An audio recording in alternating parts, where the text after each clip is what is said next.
binçe yani. Gerekmiş ne yapın ha? Kami fakir eğlendi binçe yani.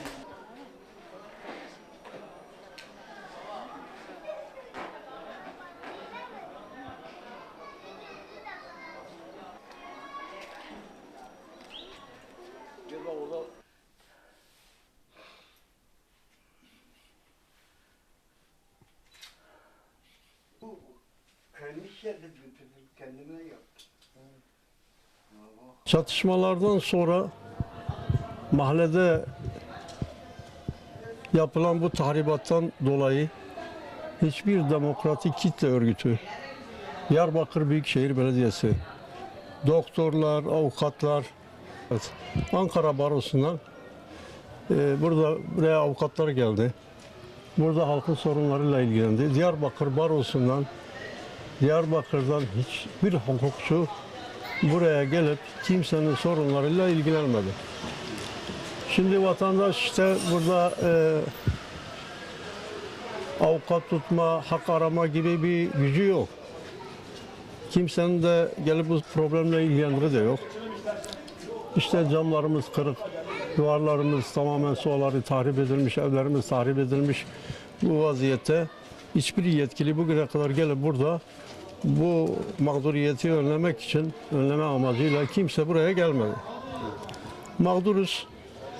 Bu halkın mağduriyetini gidersinler. Vatandaşlar yavaş yavaş buradan göç ediyor. Zaten vatandaş burada yoksul, geçim derdinde olan insanlar. Bir de buna göçü eklerseniz o mağduriyet 2-3'e katlanmış oluyor. Biz burada yetkililere sesleniyoruz. Özellikle valiliğe, Diyarbakır Büyükşehir Belediyesi'ne sesleniyoruz. Gelsinler bu mağduriyetleri gidersinler. Yani böyle bu 15 günde 15-20 gündür Diyarbakır Büyükşehir Belediyesi camları değiştireceğini söylüyor. Halen camlar değiştirilmedi. Aynen olduğu gibi duruyor. Onun dışındaki mağduriyetler de duruyor. Gelsinler burada vatandaşla ilgilensinler, vatandaşla otursunlar, dertleşsinler, bu sorunları yerinde incelesinler. Halkın sorunlarını, taleplerini dinlesinler. Halkla ilgilensinler, halkla iç şey yaşasınlar, gelsinler. Yani böyle dışarıda ahkam kesmek, şov yapmak falan artık çağımızda şey oldu yani. Gelsinler burada halk ne istiyor? Bu halkın sorunu nedir? Günlerce burada sokağa çıkma yasağı yaşandı, burada çatışmalar yaşandı, insanlar mağdur oldu. Bu mağduriyetler giderilsin istiyoruz. Bir an önce giderilsin istiyoruz. Talebimiz budur yani.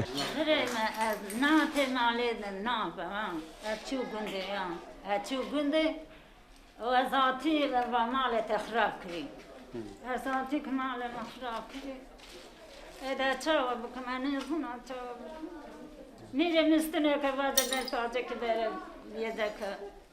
O az niye fakire bilazir rayda niye nasako çava bakın. Ha. Yani o zaman sonra masara da ben kadar da bir da sonra asaba çava bakın. Olayı da biz duramadık. Böyle bir gece gündüz yatamıyordu. Biz odayı terk etmiş, gitmiş o araya. O araya gitti. Gelenini korktular. Onu gönderdiler, Ankaralıydır. Onu gönderdik Ankara'ya. Babanın evisinler de oradaydı. Orayı gönderdik. Orada vallahi gece yatamıyordu. Gece yatma yok. Evden kurşun isabet ediyor muydu? Yani kurşun orada şeydi. Cami olmasaydı bu gidiyordu, havaya gidiyordu. Rayda cami yanımızdaydı. Kurşun camiye de gidiyordu. Cami olmasaydı biz burada hep havaya uçuydu. Hep havaya uçuydu. Çatışma başladı. Burada ağır top sesleri gelirdi. Çok ağır top sesleriydi. Yani arada bu endeklere top atışı yapılıyordu. Bu demin ömrümüzü kopardı. Ya. Yukarıdan taş maşlar başlarımıza gelirdi. Arka odada hepimiz bir odaya sıçtık. Ondan sonra işte aşağı yukarı 200 saat bile bu top sesleri devam etti. 200 saatten sonra zırhlı sesleri geldi. Ondan sonra bu şekilde devam ediyor. Sonradan polisler gelip kapılarımızı kırdılar, içeri girdiler. Evlerin içine girdiler, kontrol ettiler. İlk gelen polis biraz şeydi, hakaret edici tavırda şeydi. Sonradan gelen polis ise daha mütevazi. Mesela bir şekilde adam halimhaneye kaldı. Yani o ilk gelen biraz gadardı, ikinci gelen mütevaziydi. Ondan sonra bu şekilde. Psikolojisi özellikle bu küçüğü biraz korkuyordu. Anam vardır, yaşlı anam vardır. O fazla şey miydi yani işte çocuklar korkuyordular. Çok ağır top sesi seviyordu. Şimdi burada bir yerde can güvenliğimiz bir şey sayıldı.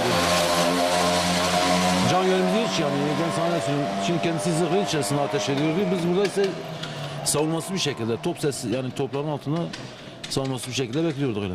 Yani Allah ne hakkımızdan hangisi hayırlıysa onu eylesin. Odur başka ne diyelim.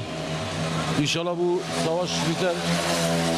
İnşallah bu savaşa kim sebep olmuşsa, kim bu savaşa sebep olmuşsa Allah onun kapısına getirir bu savaşı.